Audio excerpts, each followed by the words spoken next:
Hello everyone, welcome to our channel. Today I'm going to discuss about the merge sort. The algorithm part I'll do it afterwards in another video, but the merge sort program how to implement I'll show in this video. I'll do one and one. I'll go on implementing in the compiler and how I'll explain the program code. Sort a given set of n integer elements using merge sort method and compute its time complexity. Run the program for varied number of values n greater than 5000 and record the time taken to sort. Then you should do a graph. Those part I'll not do. I'll just implement the program, that is demonstrate using Java how the time and divide and conquer method works along with its time complexity analysis, worst, average and best case. This time complexity part also is not necessary, so I'll do only the programming part. We are going to implement this in two ways. First we are taking an input from the user, and another case we are taking a random numbers, so we are using a random generator. So I'll import the two packages, that is java.util.scanner for taking input from the keyboard, and another one is for random generator, that is java.util.random. Next, I want a class for merge sort. We are doing merge sort, so we are naming the class as merge sort. You can give any names, but give it the relevant names, it will be better to understand. Then we are doing a static variable of the data type int, and the variable name is max. This gives the maximum size of the array that we are using. I'll keep it as 1000, anything. You can keep 100,000, anything, your wish. Then we are using a function or a method called merge. This method has three parameters, that is, first one is array, then we have low, then we have int mid, then we have int high. You will understand this why we are using this merge method if you know the algorithm. So I'll do that video of algorithm in next series. Next, what we are doing, like we have two arrays. We have already there is one more method I forgot to write. There is one more method called void merge sort. We are writing it first letter as first letter, that is merge m as small and s as capital letter, because we are using a naming convention called camel case.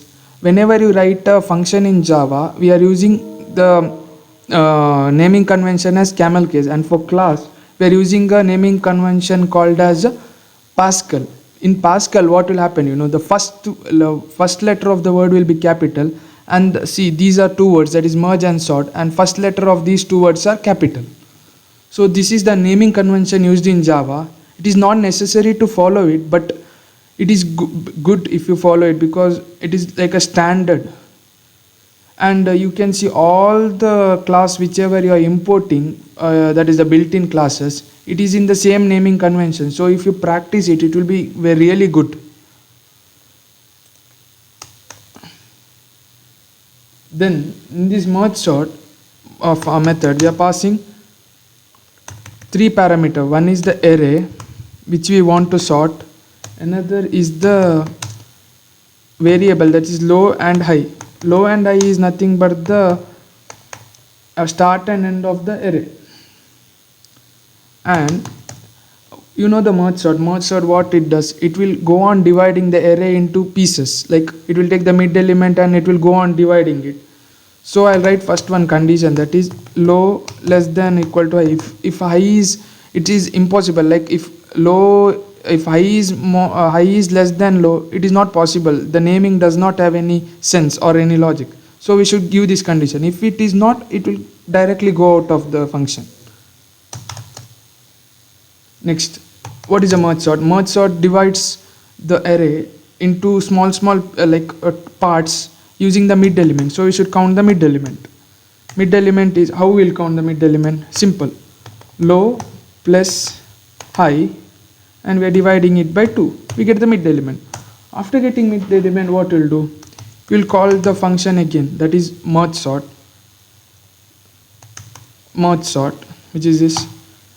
We are passing the parameters, that is array, and in first merge sort we are passing from low, from 0 to mid, whereas next merge sort function we are passing from mid plus 1, that is the number you are making low has mid plus 1 and high remains as same. But in the first one we are making low remains the low only, but high becomes mid. So we'll have two partitioned of array. We have two partitioned array, and after that it is recursive function, right? It will be going on calling till we get a single element. Then after that what we'll do? We are going to merge the elements, or we are going to merge the elements, and while merging we are going to compare it. So we are using a function called merge.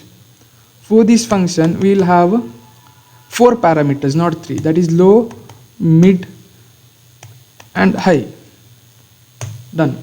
This is the merge sort part, algorithm part. Now I am going to implement the method of merge. How will you merge? That is also not very simple. Logic is very simple. I'll show you. First we want a variable called I. We will take this as low, means we are assigning the value of low to I. We want another variable called j. We are assigning the value for that as mid plus 1. Why mid plus 1? These two variables are used for the starting index of the two arrays which we have separated. So we are using low. Low means it's the starting address of the first half of the array, and mid plus high means it is the starting index of the second part of the array. Next we want one more array, that is resultant array. Why we are using resultant array? We are merging these two array and making it as one array and storing this array inside and making it as one array. How will you store the values together? So we want one more array for that. So we are using resultant array. This is of the type, and I'll give the size of it as max. We have already used max here. Done. Then we want a variable to trace the resultant array, so we'll keep it as k, and we are starting it from low, from 0. 0 means low, right? You can give 0 also, do not make an issue. Then now the logic part starts. First one, I is less than equal to mid. This is and j is less than equal to high. This condition is there, no? This is for the first part. The maximum size of first part is till the mid, and maximum size of the second part is till the high. So we are giving this condition. If it becomes more than that, it will come out of the loop. Next we are putting a 2 if condition. If array element of I, first half element, is less than the array element of the second part,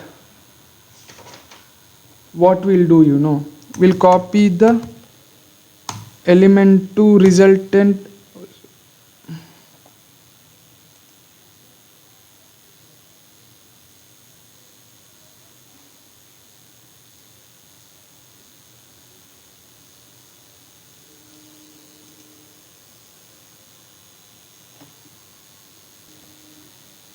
We'll copy the element to resultant array, and the element we are copying is array of I. We should go on doing it in a ascending order. So whichever is less, we are copying that, and after that we should increment k plus plus, and we should increment I plus plus. We are not incrementing j because we have not put the element from the j from the second part, that is the variable j array. Next else if the array I is greater than array j, then what you'll do, you'll make it as resultant array. We are going to store the element j, then we are going to increment k plus plus, then we are going to increment, sorry, not I, we should increment j. Yeah, this much is done. We are comparing, storing, everything is done.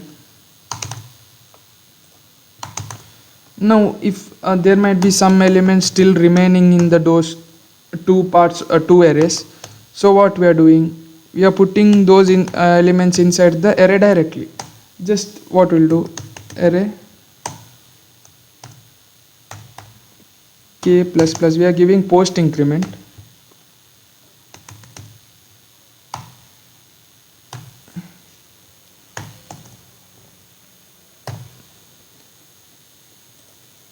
next equal to high. This condition you have already know. Why? Because the maximum size of I array is mid and maximum size of this is high. Similar condition here also will put, that is post increment k plus plus is equal to array j plus plus. Done. Now another work is here. We use the resultant array. We must copy the contents of resultant array to the main array because we wanted a sorted array.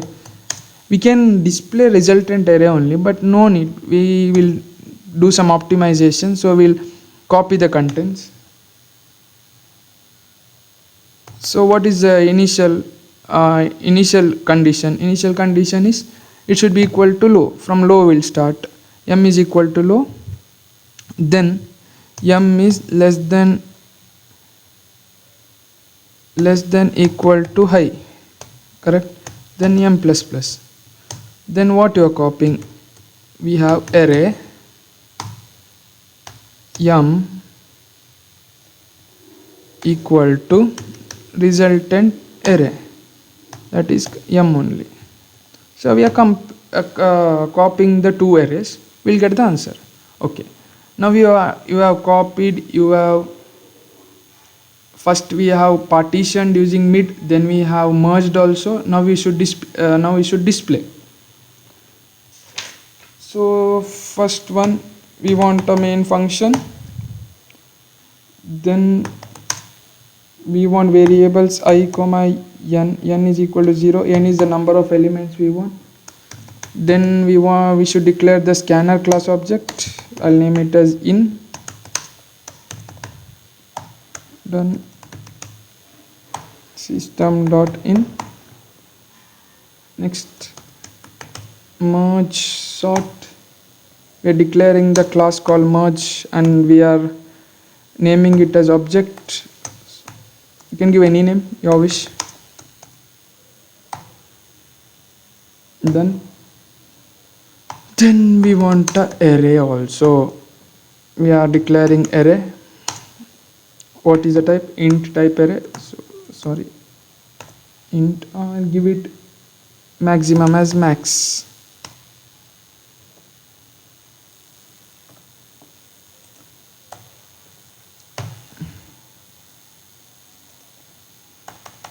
I'll give it 1000 max. I have declared inside the function class.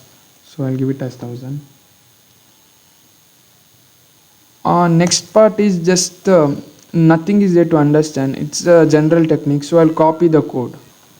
I have just typed it first only simply by to waste time. These things are just simple things. You will already know it. What we are doing, we have already declared the array. Next we are asking. Wait, I'll zoom out a bit. We are asking. Press 1 to read the numbers from keyboard. Otherwise, if you want to generate random numbers, press 2 and enter your choice. Then we are creating a variable for choice and passing this to the switch statement. And if you enter choice 1, that is enter from keyboard, you should enter the number of elements to be sorted. Then we should enter the numbers manually from keyboard, and that is using a for loop. We can take the inputs from the keyboard.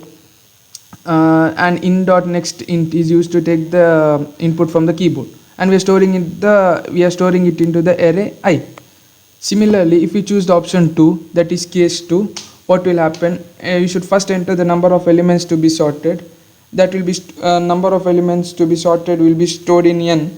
Then we are using a random class, or then in random class what will happen? It will generate the number randomly. For that also we are using a for loop, but instead of in dot next we are doing ran dot next. It will call the rand function from random class. Then this, what is this bound is nothing but we are giving the limitation for the number which we want to generate randomly. In this we are giving it 1000, so it will generate from 0 to 1000. You can give it 1 lakh, you can give it 100, which of your choice, anything you can give, that depends on you. Next, it will generate the random number. These two are same, but the difference is this is generating randomly, this is generating from the keyboard, that much only. Then we have a default case, that is wrong choice. It will exit system.exit 0, status is 0. Next we are displaying the arrays, the elements to be sorted using a for loop. We are displaying a dot I, this is the element, it will I plus plus, it will keep on incrementing, we are displaying it. Next, you might wonder what is this system.nanotime. There I have said that we will count the time. We want to do a graph, but I'll not show you how to do a graph, but I'll show you how to take that time. So for this we are using a data type called long, and we are declaring a variable called start, and system.nanotime will it will indicate the time when we are starting this particular process. And inside this we have object merge.sort. This is the sorting process we are going to do, and this long end will stop the timer at system.time. Then what we'll do, we are displaying the sorted elements, that is same as displaying the unsorted element, only we are displaying it. Then here what will happen, the time taken to sort elements by quicksort method is end minus start. Okay, so total time is this will show the starting time of the timer, and this is the ending time of the timer, and the difference between these two is the time taken for the procedure of quicksort to take place. So this will display the time in nanoseconds. Now I'll run the program and show. I'll not press option 1, I'll press option 2. Then that is, we are doing random generation. I'll take 10 elements. Yeah, see here we have taken 10 random elements from 0 to 1000, and we have sorted that element. You can see the answer. Next, the time taken is 26,200 nanoseconds. The difference between these two, to get this value, that is 26,200, we are using these two functions or these two methods. Okay, I hope that you have understood how to implement this program. Thank you.